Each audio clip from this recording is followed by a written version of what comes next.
Hey Raghunath, tell everyone about our Patreon community. Sure, Kostuba. The Wisdom of the Sages Patreon community is an incredible online yoga resource. If you like the type of yoga wisdom and culture we share on the show, then our Patreon community is a great next step.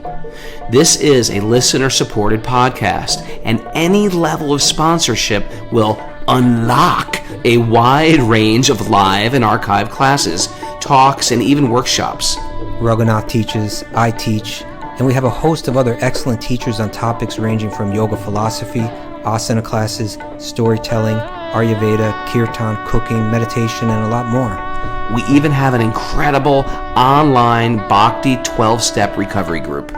So if you want to check it out, go to patreon.com/wisdom of the sages. All right, let's get it on. Om Namo Bhagavate Vasudevaya. Om Namo Bhagavate Vasudevaya.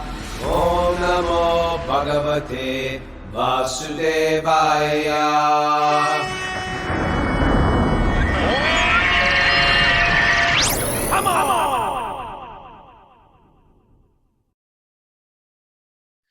Live from Super Soul Farm, this is Wisdom of the Sages, a daily yoga podcast with your host, Raghunath, and co-host and senior educator of the Bhakti Center, New York, Kostuba Das. Welcome to the show, everybody. Welcome back home. Made it back after the travels. Went to the Ahimsa Festival yesterday. Went to the Furnace. You know, Kostuba, you would have liked the Furnace Festival. I would have liked it. I think so. I was like, why the heck did they call it Furnace? And it's in this gigantic outdoor park, which was an old furnace factory with I'm gonna post pictures. It was the coolest outdoor industrial. Yeah, it's just giant. What if somebody turned motors on the furnace while you're all in there? We'd all been dead. They've turned this old furnace factory into a really cool park. There's like 40,000 people there. And it was a factory that made furnaces. Hung out. Have you ever heard of the band Turnstile? They're big. They're huge. You mentioned them. Yeah, they're big and huge. They're like hardcore has now become like mainstream. They're huge. Yeah, when I looked them up, they did not look hardcore to me at all. They didn't look like hardcore guys. Doesn't matter anymore. Doesn't matter. They're cool. They're nice guys. Hung out with them, and as well as all our old friends and Gorilla Biscuits and Judge. It was very nice. For me, that's a family reunion for me. These are the guys I grew up with. And Judge. Gorilla Biscuits, Judge. Californian friends, Sachi Sutta, Steve Reddy. It must have been a busy weekend for Parmananda because he's in Youth He's in Today. Two bands. He's in Judge. He even used to be in. Was he in Gorilla Biscuits at some point? He did something there with Gorilla Biscuits. He could have been playing with three bands. An all-star. What about Turnstile? Is he in? Do those guys know about him? Yeah, man. They know. They like grew. I guess Youth Today was like a seminal band, so therefore they know all this stuff. All right. And we did this really fun festival, the Ahimsa Festival yesterday. You had a very busy day. You were at the Furnace Festival, and then the next morning I slept for 3.5 hours after that show. Drove back to Atlanta, flew out, slept the whole way on the plane, thank God. And then I woke up early this morning. Woke up early, chanted all my rounds, did a Maha Puja, did a sauna, did pranayam, hung for my pole for a minute, did a handstand for a minute. That was my morning. I was doing puja today too. I put the photos up on the chat board there. It's the puja. Thank you, Kostuba. Yeah. It's Ekadasi today, so we're celebrating with Maha Pujas. Little Maha Puja, a little extra today, huh? Yeah, a little extra. We could do Q&A today because it's we're doing Q&A. Yeah, we're doing Q&A. If you're new to the show, welcome. We do Q&A usually Saturdays. We decided to do it today because we got so many backup questions. And people like Q&A day because a lot of times you'll find these questions people ask, they're your questions too, but we didn't have the guts to ask it, or we thought, well, this is stupid. I don't want to ask it. It's not stupid. People need to hear this stuff. Okay. Let's see. I want to share that we have a couple more spaces, but it's getting filled. Our Wisdom of the Sages retreat at Super Soul Farm. Really looking forward to this, and it's happening at this beautiful time of year. That's the autumnal retreat we do. The autumnal foliage retreat is happening October 6th through the 9th. Right, Miss Mara? Yeah, that's right. Yeah. And guess what we got for a private room? Guess who you got for? Guess a what private- we got for a new private room without building a private room? We got an Like air. We got an teepee? airstream. An airstream. I don't even know what that is. You know an airstream? Come on, Costilla. Neither did Catherine A. Like What's that an air- trailer They're like these old. campers. They still make them, but they're from like the 60s. You bought one? We bought You- one I used as an one. extra room. A used one from 1962. Nice. Yeah, it's You very park nice. that thing? It's like made with like airplane aluminum. Oh, like real, thin stuff. Yeah. Thin and light and silver and cool. So that's going to be a private room. Who's staying there? Is that Not what you're you. putting me? You can't afford it. Why are you putting me? What are you doing with me this It's not an invite for you. Also, Seemed like this summer I was like really riding high. It's like I was like, you were really taking care of me. I got a feeling that was like a one-time thing. no, it's not a one time. You're always taken care of. And so anyway, if you haven't signed up, go to wisdomofthesages.com/events because we want to see everybody there. It's our last retreat of the year before we head to India. Okay. Okay. We got to Miss check in with Mara. Mara for announcements today, right? Yeah, we have some Bhakti recovery group meetings today at 1 p.m., 2 p.m., and 9 p.m. Eastern It's a time. busy day for recovery.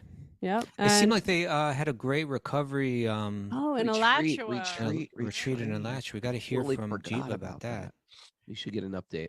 Yeah. Yeah. That And looked and great. also don't forget the slots are really filling up in the Sage groups now. Now is the time. Sign on up. Costuba is using my scarcity techniques. This is it.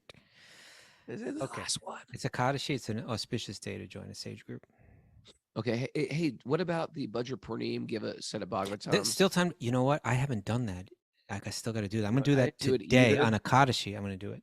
I got this really nice message yesterday from Justin King. Reidner. Justin Reidner. And he said, I can't believe it.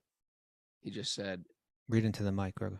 he said, I just wanted to share that we received a set of Srimad Bhagavatams last night from the Book Trust fundraiser.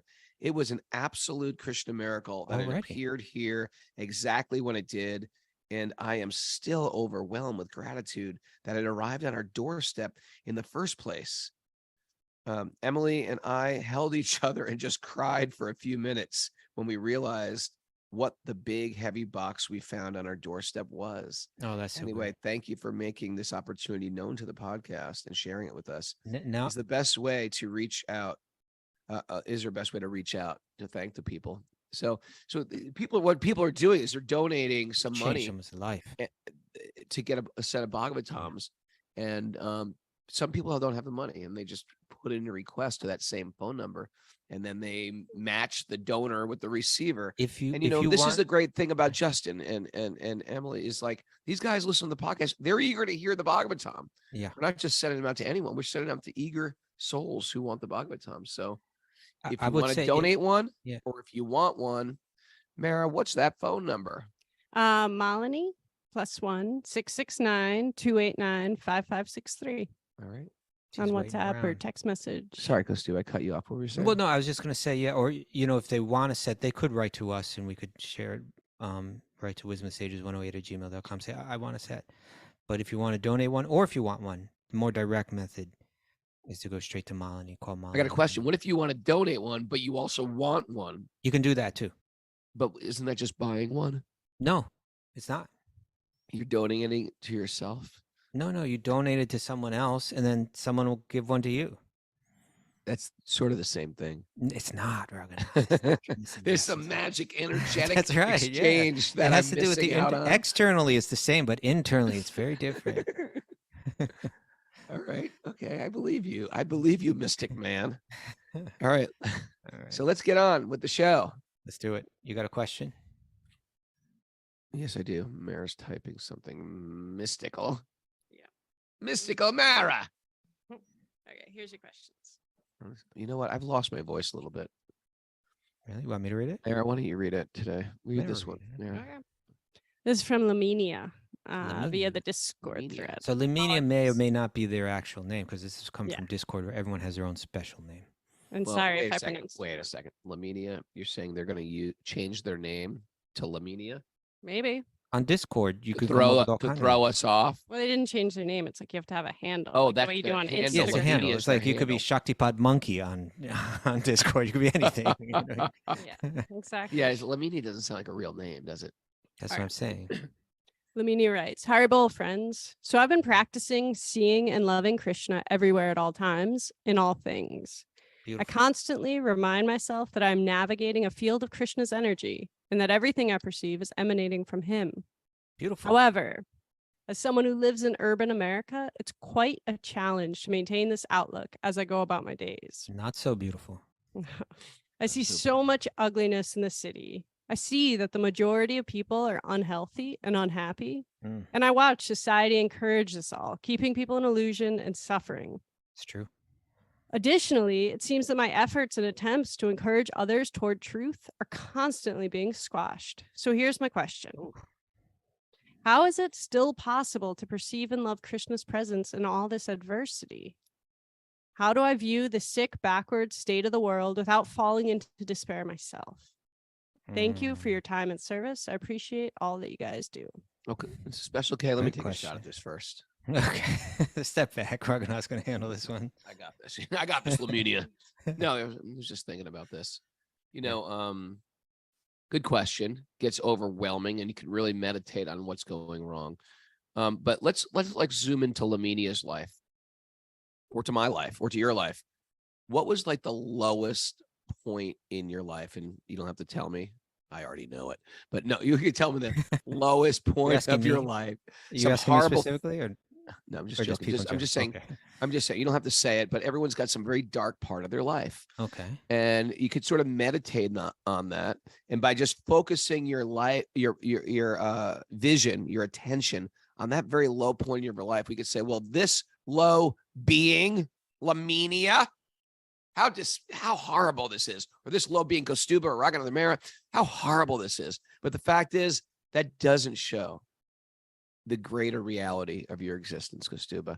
That was one tiny speck on your white shirt. It's not your whole bright white light shirt.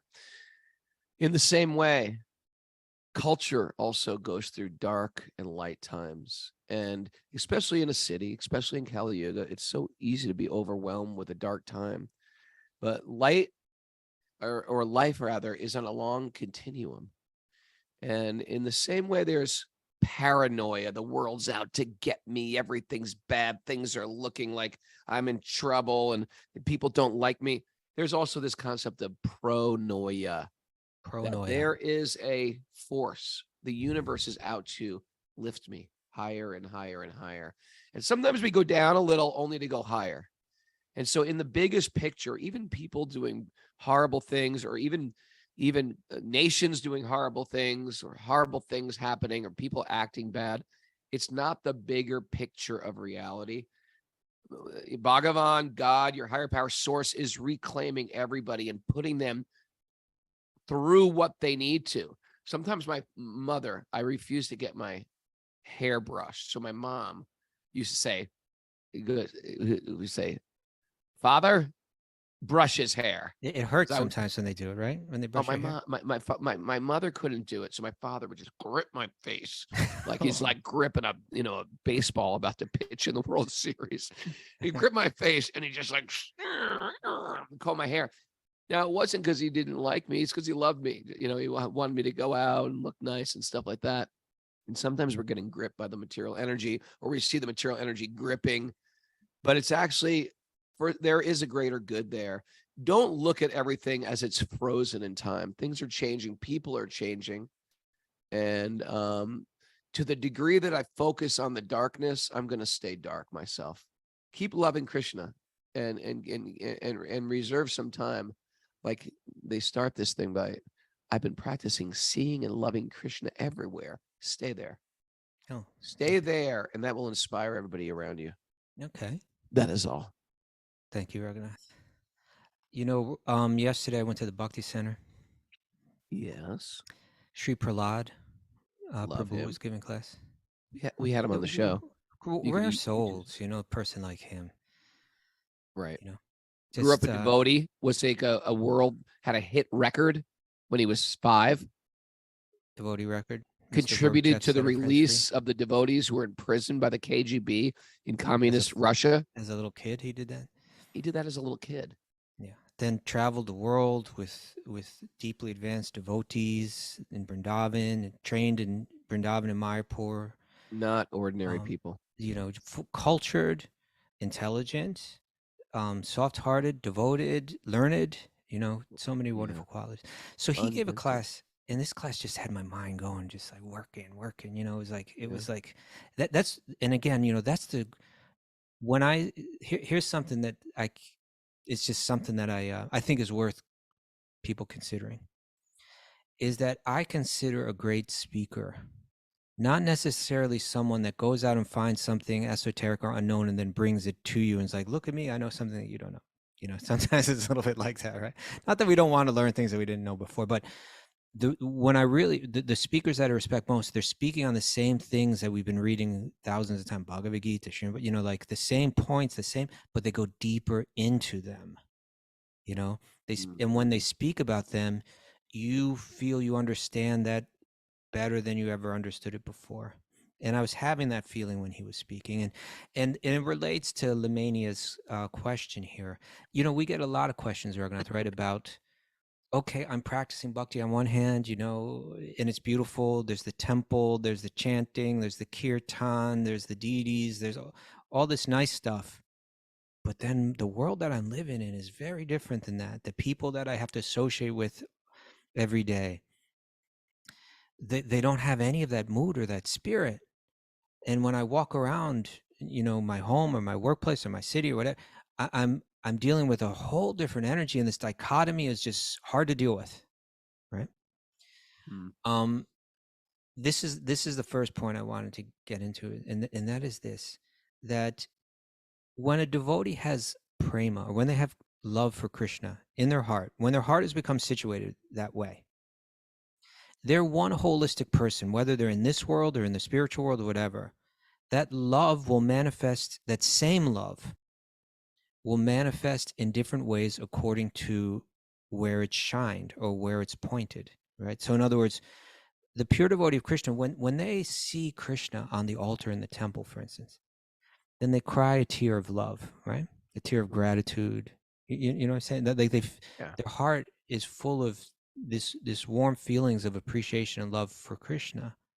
Now, when that same heart is pointed towards this world, and in all the dark parts of it, like you were saying, the ugliness in the city, people are unhealthy, people are unhappy, society is encouraging this deeper illusion and suffering, that very same love manifests as compassion.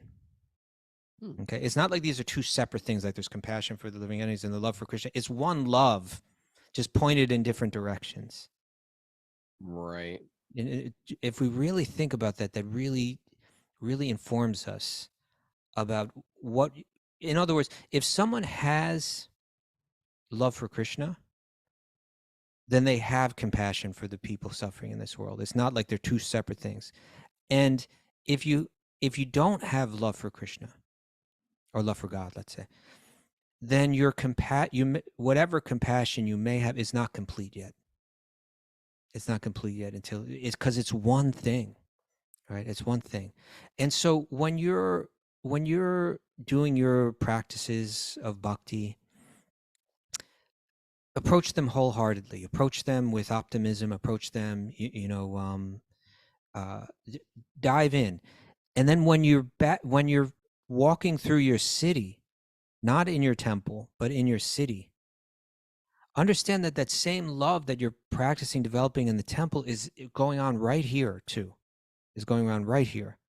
And that suffering, the more that you see that it's the same love that I want in my heart, but it's manifesting in a different way here, the more that you'll feel, I believe, the more that you'll feel, not like, oh no, I'm in another world, but you're here, you're inside, you're like, yes, I'm still cultivating that same spark. I'm still fanning that same spark of love of God in my heart. And I wanted to read, this is what we were discussing yesterday in this Bhagavatam class. Sri Prabhupada brought out some really nice verses, and these are verses about a king named Runtideva. Runtideva. He's just very briefly mentioned in the Bhagavatam in the 9th canto. But Runtideva, he was known, his devotion was so deep, and he saw Krishna in the heart of every living being. This is one verse. It's about 10 verses is all we hear about him. It says, this is Canto 9, text 21, text number 6. Because Runtideva perceived the presence of the Supreme Godhead everywhere and in every living entity, right? In the heart of every living being, we're seeing God. He received the guest, whatever guest would come to him, with faith and respect. And so this guest, he had fasted for 48 days. No food, no water. And right as then he was given all this food to eat. It's a good story. Right at the moment. He's about to eat some food, and they're sumptuous. like, hey, hi, can I have a bite of your... Yeah, it was a sumptuous meal, and like someone knocked on the door. I'm hungry. You're the king. You're responsible that, like, that we have food. Right. Can you feed me? He said, let me divide this right up. I'm not even going to think twice about this. I'm going to divide my meal up here. Here you go. Thank you very much. That was a Brahmin, I recently read this in Amar Chitrikatha comic books to my son. Yes. Okay. It's a good... So because he saw God in everyone, he didn't hesitate for a moment. Here, please take half of my food. That was a Brahmana, like a cultured gentleman, someone that lives off donations, right? Yeah. Then a Shudra came, just a common laborer, not necessarily such a deeply spiritual. Hungry over here. Can you? Oh, yep. I like the sound effects, Kostova. We're gonna divide this up. Here you go. Okay, he doesn't have so much food left anymore, but okay, then another guest arrived. And there's a whole bunch of dogs with him. He's got to feed the dogs. Me and my dogs. He's only got a few pakoras left. not much. Like a half a chapati. He's like, me and my dogs, we're hungry. Can you help us out? And then he just gave the rest of the food to them. He offered them respect. He offered them obeisances, and he fed them. Right now, all he's got left is the water, and he's on the edge. He's like he hasn't eaten in a long time, eaten or drank in 48 days.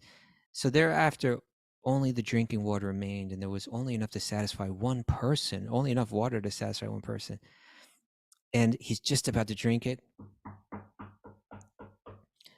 This was a Chandala. They're like a person that's just totally uncultured, living really kind of poor habits in life, and just this person is like, can you give me some water? He gave over the water, right? And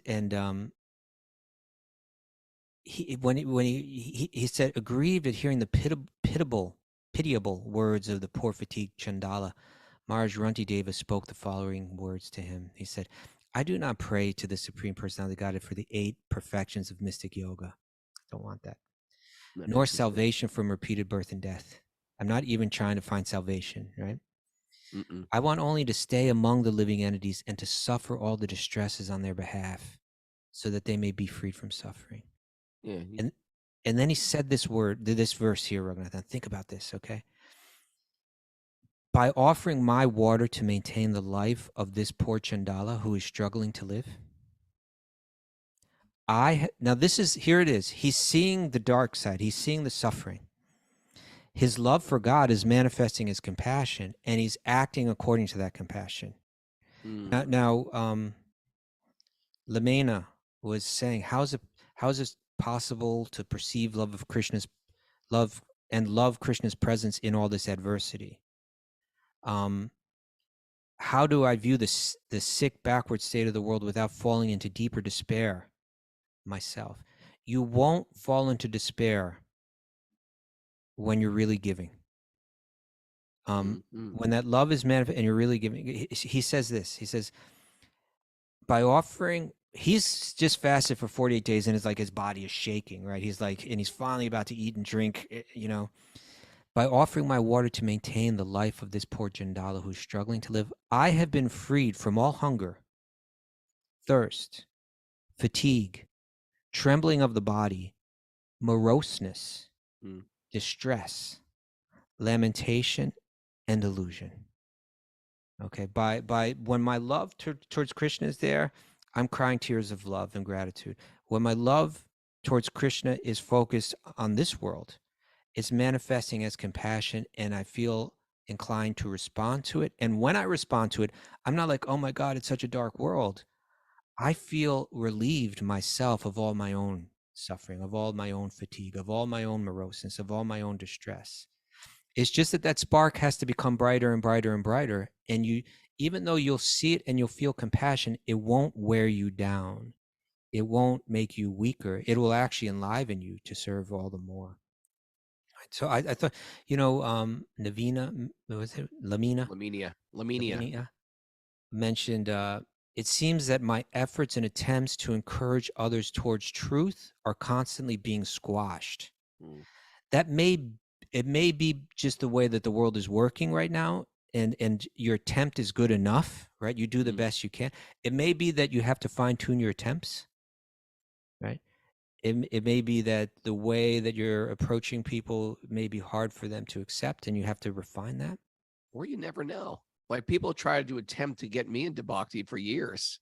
And I'm just like, nope, crazy, nope, weird, nope, not doing it, nope. So that's what I'm saying. We don't know what that is. It may be a combination of both, but the attempt is appreciated, right? Yeah. The attempt is your bhakti being expressed. Stick with it, stay with it, and try to. When I thought of an analogy, Raghunath. Like, say you grew up in a house, right, with your family. I did. Yep. Okay, and let's say you loved that house and you loved your family and you had all these fond memories. And at a certain point, you all moved out of the house. Yeah. And then 20 years later, you're going down that same street and you see that house. Yeah. Yeah. But the house has been neglected. Oh, it happened. Did that happen to you? It did. I went back there and the door was open. You went into your house you grew up in? Went into the house I grew up in. That's so cool that the door is open. Well, it wasn't cool because it was right. You know what happened? I went back and it was right at the housing peak of the market and some guy had bought it. And I was like, hey, I grew up in this property. He's like, yeah, come on in. And he showed me his whole house. And then I came back a year later and the housing market crashed. And I guess the guy abandoned the house. Were you trying to buy your own house back? Is that what you're doing? No, I just wanted to. I drive by. I wanted to show my kids the house I grew up in. Okay. And I went back there, and it was like open, and it was like covered in black mold. Oh, and it was black like mold broken. is like tough stuff. That stuff doesn't go away. Yeah, it was hurt. Yeah. Sorry about that, Raghunath. It's okay. I'm recovering. Okay, but here's my point. What's your point with this? Is that if you look at that home and you see that the people that are owning it now are neglecting it, and you, because of your love of your family, you feel that pinch. You feel some like, oh, what a shame, like in your heart, right? And my point is this: is that when we look at the suffering in this world, when the pure devotee of Krishna looks at this, when they see a person suffer, they're not judgmental. They're not like, well, these people made their choices and that's what they get. It's not like that, Yeah. It's like that is, it's totally non-judgmental. It's totally non-condescending. It's entirely, oh, that's Krishna's energy. Like, that's my family's house. Oh, it hurts to see it not being well maintained. Oh, this person is Krishna's devotee. This world, this city is Krishna's energy, right? Sure. And you feel a natural compassion arising that, like, oh, Krishna's energy should shine with its natural luster, right? Every living being should be shining in Krishna consciousness. When I see that a living entity where it's all covered, where that spark has been like, is covered by their, by their body, by their lifestyle, by their circumstances, out of forgetfulness, out of neglect for that which gives them life, which gives them juice, that's that which gives them luster and all that. When I see that they become disconnected, naturally I feel compassion. You should feel just as Krishna conscious there as you do in the temple. Or if you don't, then the reason you're going into the temple is so that when you go out of the temple, you have that same, and you're saying that's what you're cultivating. I get it. Right. And I really appreciated where you came from. I've been practicing seeing and loving Krishna everywhere at all times and in all things. I'm constantly remind myself that I'm navigating the field of Krishna's energy and that everything I perceive is emanating from him. Okay, keep that up. See every living being in that way, and you will get this Runtideva experience where you feel like by trying to address that suffering in one form or another, I feel my own moroseness relieved. So you'll be in the midst of that suffering, not feeling morose yourself, but actually feeling enlivened. That will come.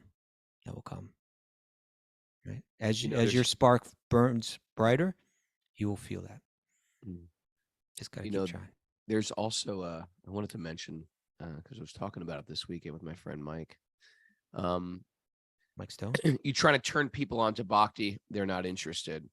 Or sometimes even people that are all, and this is true with people who are already devotees, you see them sometimes get diverted from the main thing. It's called creative avoidance, where instead of working on yourself, you want to find some issue with something. You're avoiding the main issue and going, like you're telling somebody about, the how great Bhakti is and how it's changed your life, and they're finding some detail to push back against you. At first, I just want to encourage Laminia that don't think it's falling on deaf ears. People have their own issues why they don't want to give their life to spirit, to God. And sometimes it's some puny attachment they have that's not satisfying them anyway.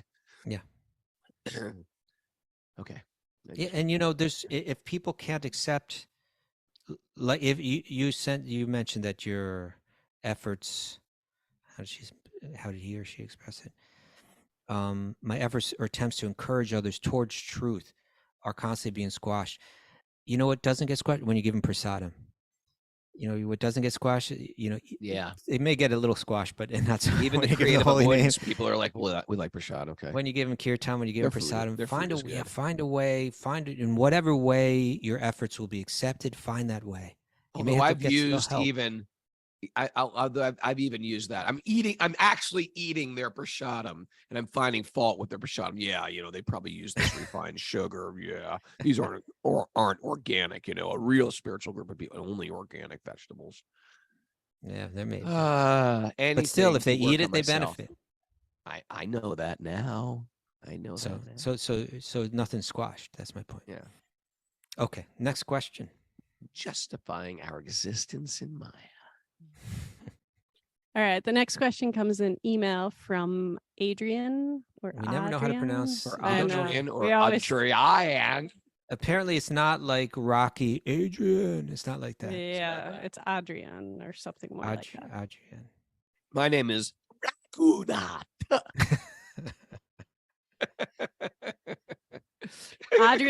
Adrian writes to us, "Good morning, Prabhus. I have a couple practical Bhakti questions. Yeah. Okay.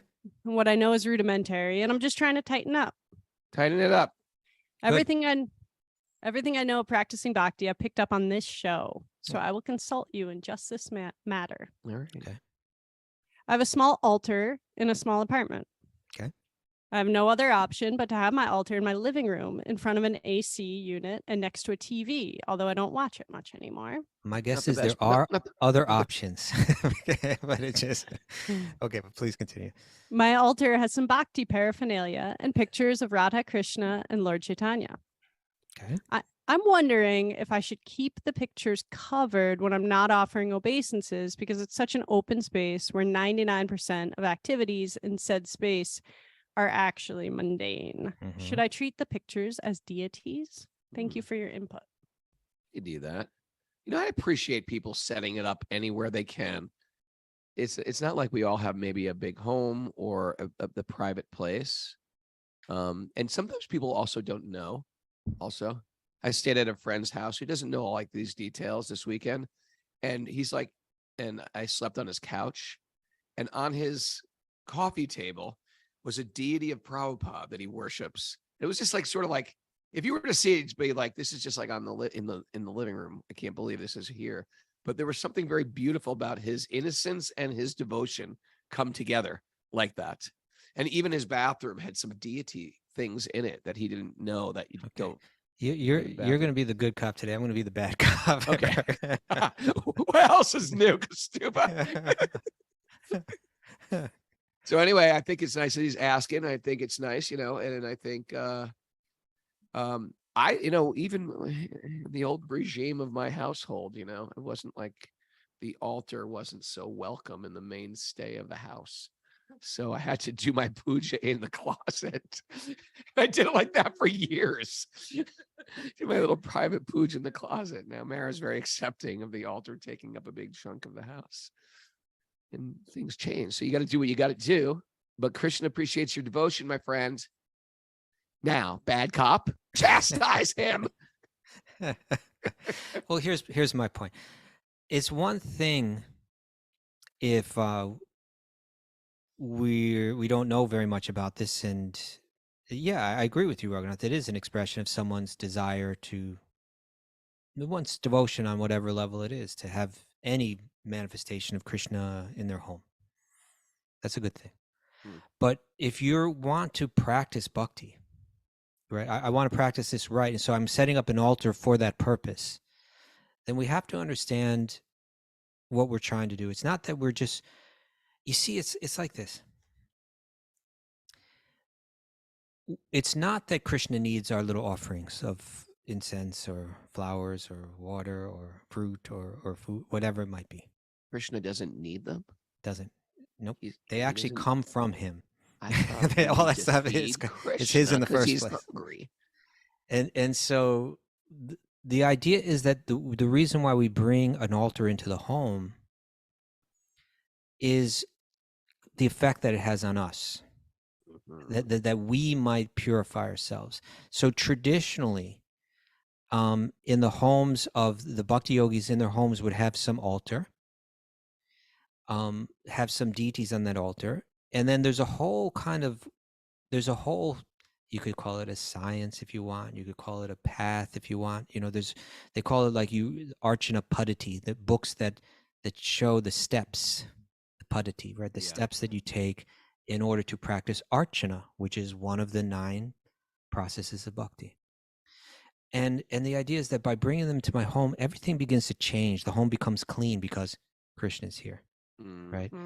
All my food becomes offered because Krishna is here, right? My habits begin to get a little bit uplifted because I'm in the presence of Krishna, right? Now there's a curtain there, right, on that altar, right? Part of it is because it's time for God to take rest. Let's there's that intimate kind of side.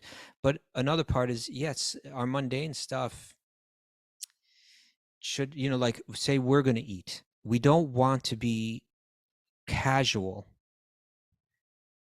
We want to be reverential in our worship. So, like, let's say, we always use, say, the president or something, but some very important person came to my home. I wouldn't say, oh, sit down, I'm just going to eat.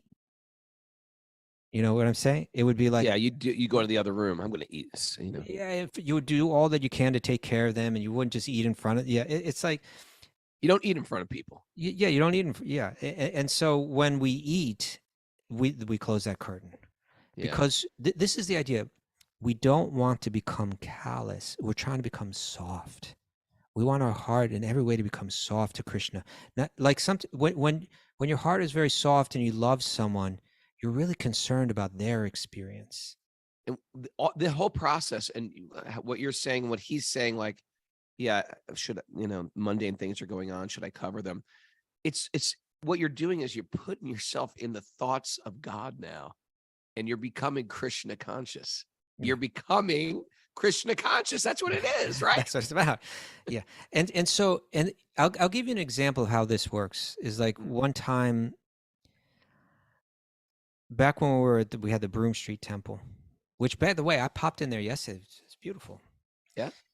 And we may have Eddie on the show soon. Let's get Eddie back on. Yeah.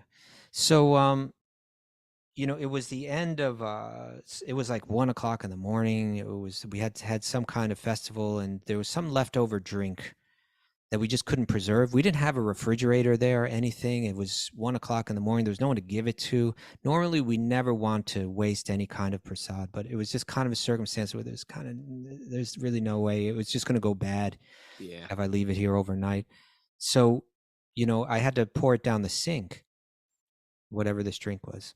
Right. That hurts. Yeah, that hurt. But then someone said to me, and there was some trouble with the sink. I don't remember exactly what it was, but someone said, well, you can just pour it down the toilet. It all goes to the same place. Oh, because stupid. You didn't do that, did you?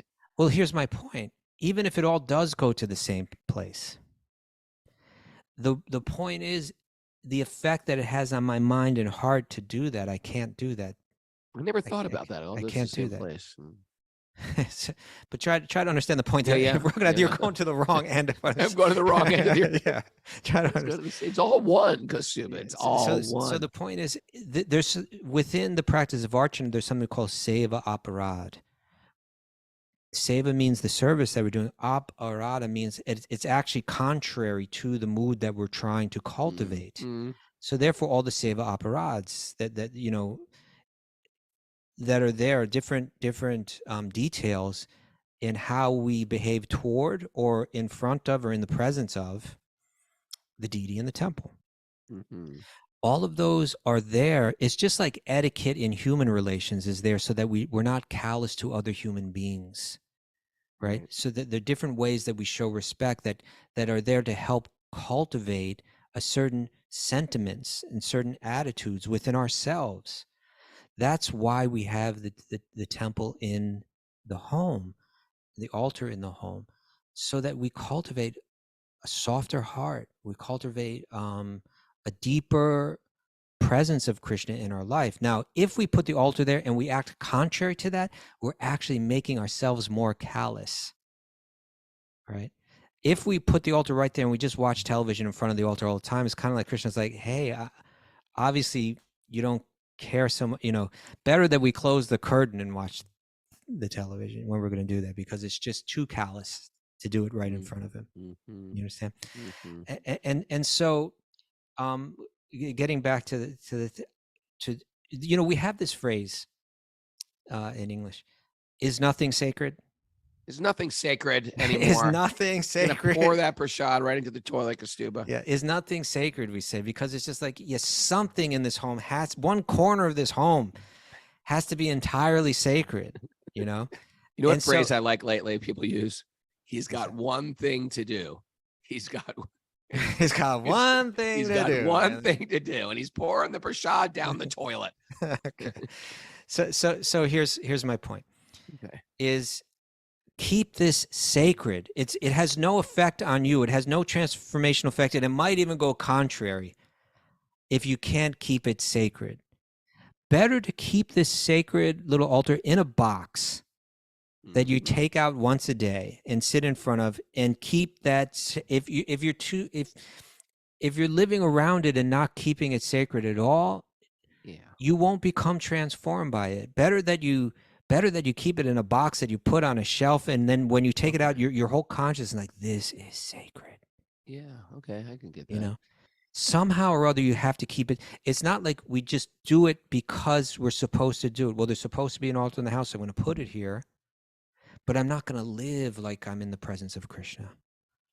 Then you might actually become more callous towards Krishna in your heart, and it's actually counterproductive. You might. Yeah, so some way find your way to keep it sacred, right? Find a way to do that.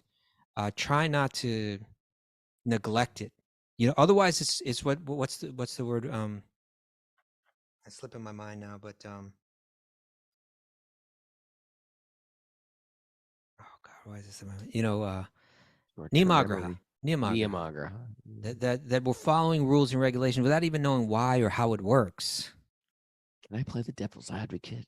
No, you can't. Come on, I gotta get. You already did. No, okay, go ahead. Play the devil's advocate. Devil's advocate. There's a prostitute, and she was living in this house. Yeah. Right next to this Brahmin. Yeah. And every night the Brahmin would see men go into this house. He'd wake up in the middle of the night and he'd see men still going to this house. He was so bothered by all this stuff that was going on. I think you're going to prove my point with this, but go ahead. Maybe. Mr. And so Advocate. he's like having more kirtan and more chanting going on and stuff like that.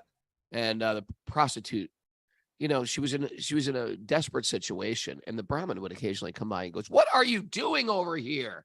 We're trying to have sacred things going on, and you're inviting these men in, and your lifestyle is so sinful."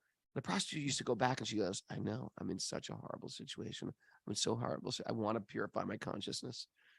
And still the same thing went on. She'd still have men over there, and the Brahmin still would be so angry with this prostitute.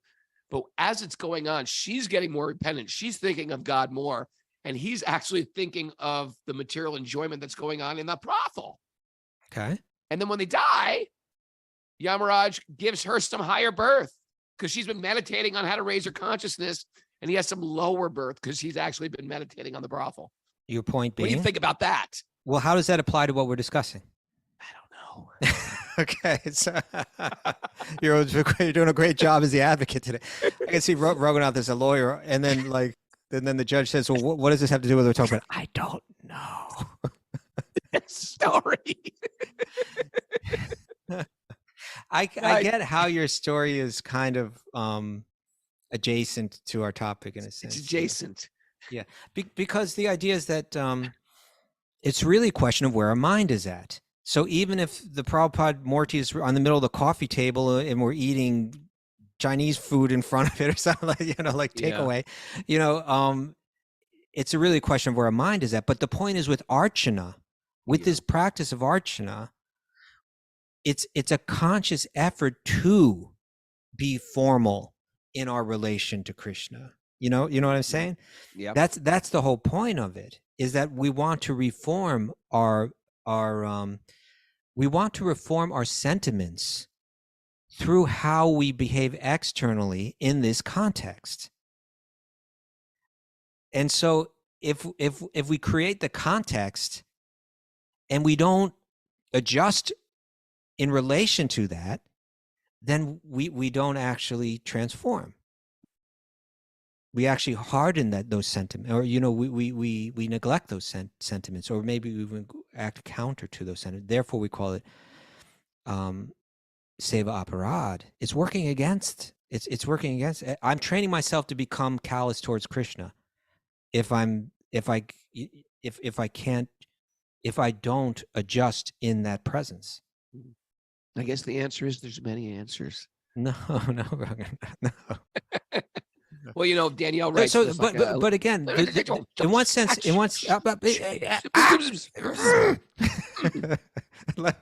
me just say this one thing, because I'm gonna expand on what you said. In one sense, Raghunath, what you're saying is correct. In one sense, yes. Okay, let's stop there. Okay, because there are many answers. But here's my point. Therefore, what I said was, one way or another, keep it sacred. Yes. If you're not keeping it sacred, it's not. There's no purpose here, and maybe even it's counter purpose. Find a way to keep it sacred. I'm going to leave it there. There's all work. We're all works in progress. I'm just going to leave it there today. Mr. Wedding. What is it? What is it? Let's take on one more. We're gonna the wedding bridesmaids. Those are bridesmaids. One upper. Let me leave it here. Give me that microphone. All right, one more question. This one comes from Brandon Hucks via Brandon email. Hucks. Brandon Hucks. Brandon Hucks. I thought it was Bryn and Hucks. Oh. Brandon Hucks. Brandon writes to us and says, "I'm hoping you could answer questions for me. I'm new to Bhakti and want to make sure I'm starting out correctly. Okay. I've seen a large debate on which books of Prabhupada should be used. Oh, yeah. The original books versus the current revised editions. I've seen good points on both sides. Which books do you recommend?" Kostub, this is exactly what I was talking about. These are devotees already into all Krishna consciousness. Oh, you were talking to me before, like just how, yesterday you were talking to me. No. The creative avoidance thing. Excuse People me? have so much. We have so much personal work to do in this world. We have layers of ego and arrogance and resentments that we carry around. And instead of doing that work, we find some detail like, oh, this version of the Bhagavad Gita has been slightly edited. They didn't use this particular word. They used another word, which is pretty much the same word. But because they changed it and they developed Can their I play whole devil's thing advocate? now, their play whole devil's- thing now is we must fight for this mission to preserve the old books, or vice versa. The new books are the way, the truth, the light. You know what? Both versions of these books are making people Krishna conscious. Who cares? Who cares? Now, can I play devil's advocate?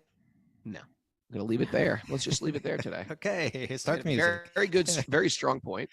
Well, no, here I'm not sure if Prabhupada were here right now. You'd just be saying, "Who cares about your books and what you wrote?" And who cares? But I wouldn't. I'm sorry, Prabhupada. what's the right thing to do? Who cares? So it is an important issue. But Raghunath, what you're saying, though, the gist of what you're saying is actually exactly where I'm going to. Is here's the point. Prabhupada wrote books, and the editors were real amateurs. They're amateurs in terms of definitely in terms of Sanskrit, definitely in terms of all of this, knowledge. That it was all new to them. They were listening Prabhupada to had a hard accent too. the Prabhupada had a heavy accent, and they were transcribing these recorded tapes from him, and then they were editing. They weren't even professional editors in any way. They were doing the best they could, and they certainly made mistakes. Okay. Now, Prabhupada, he spoke a lot about, like, don't change what I've written. But he also said, improve where the mistakes are there. And so then now you have this tension, right? Like, how far do you go? And people fight. Here's my point. A lot of the people that are like saying preserve the original books, right? Because that's just Prabhupada. There's many different arguments, because you could say, is it really original when that's not what Prabhupada was saying? But it's also, well, he allowed it to be published and he approved of the publication, et cetera, et cetera. But here's my point. Let's say that you fall more into the camp of don't touch these things. They're effective the way they always were. Let's not change them. I'm okay with that. But I know the people that changed them. I know the people that edited them. They're not bad people. They're good people trying to do a good thing. Here you go. You may disagree with what they did. You may agree with what they did, but think they went a bit too far. Or you may entirely agree with what they did. In any case, don't get caught up in this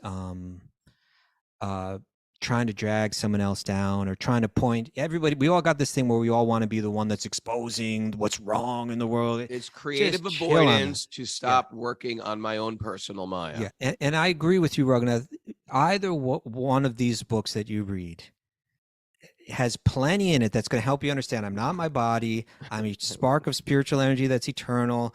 I have dormant love for Krishna within me that's meant to be revived.